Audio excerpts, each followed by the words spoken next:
ఈరోజు వాగ్దానంగా పరిశుద్ధ గ్రంథాలు తెరిచి ద్వితీయోపదేశ కాండము 28వ అధ్యాయము 12వ వచనాన్ని మనం చూస్తే, నీవు అనేక జనములకు అప్పిచ్చదవు గాని అప్పు చేయవు, నీవు అనేక జనములకు అప్పిచ్చదవు గాని అప్పు చేయవు అనేటువంటి వాగ్దానాన్ని మనం చూస్తున్నాం. ఇది ఎవరి జీవితంలో నెరవేర్చబడుతుంది?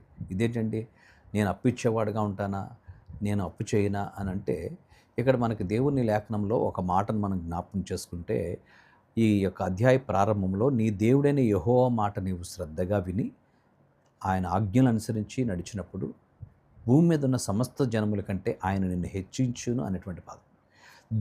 హెచ్చించును అనేటువంటి పదాన్ని మనం చూస్తూ ఉన్నాం. ప్రభు కొరకు నువ్వు జీవిస్తున్నప్పుడు, ఆయన ఆజ్ఞలను ఆయన కట్టడలను అనుసరించి నువ్వు నడిచినప్పుడు ఆయన భూమి మీద ఉన్నటువంటి సమస్త జనముల కంటే నిన్ను హెచ్చించేవాడు అనేటువంటి విషయాన్ని మనం జ్ఞాపకం చేసుకోవాలి.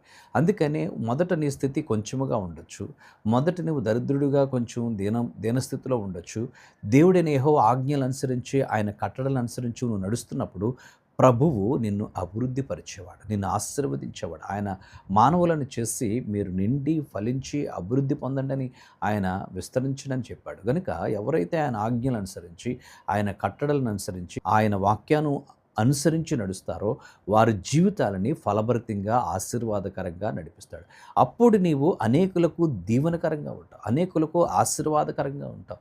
నీ స్థితి మొదట కొంచెంగా ఉన్నప్పటికీ ప్రభు నిన్ను ఆశీర్వదించి నిన్ను హెచ్చించాడు కనుక, నిన్ను దీవించాడు కనుక నీవు కూడా అనేకులకు దీవెనకరంగా ఉంటావు. అబ్రహాంతో దేవుడు చెప్పాడు, నిన్ను ఆశీర్వదించు వారిని నేను ఆశీర్వదిస్తాను. అబ్రహామును ఆశీర్వదించబడిన తర్వాత అనేకులకు దీవెనకరంగా అతడు ఉన్నాడు. భక్తుడైన ఎబ్బేజు ఒక ప్రార్థన చేస్తాడు.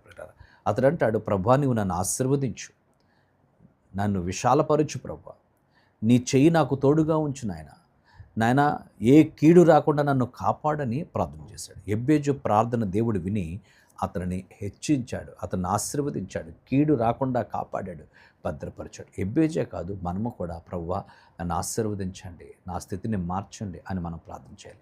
అప్పుడు దేవుడు నీ ప్రతి పరిస్థితిలో పరిశుద్ధ జోక్యం కలిగించుకుని నిన్ను హెచ్చిస్తాడు. దేవుడు కొద్ది మాటలు మన వెనుకలో దీవించును గాక. పరిశుద్ధుడా నీకు వందనాలు నాయన, నీవు అనేకులకు అప్పిచ్చేవాడుగా ఉండువు అని వాగ్దానం చేస్తాను. నీ వాగ్దానం మా జీవితాల్లో స్థిరపరచండి, మమ్మల్ని ఆశీర్వదించి బలపరచమని యేసయ్య నామమున అడుగుచున్నాము తండ్రి, ఆమేన్.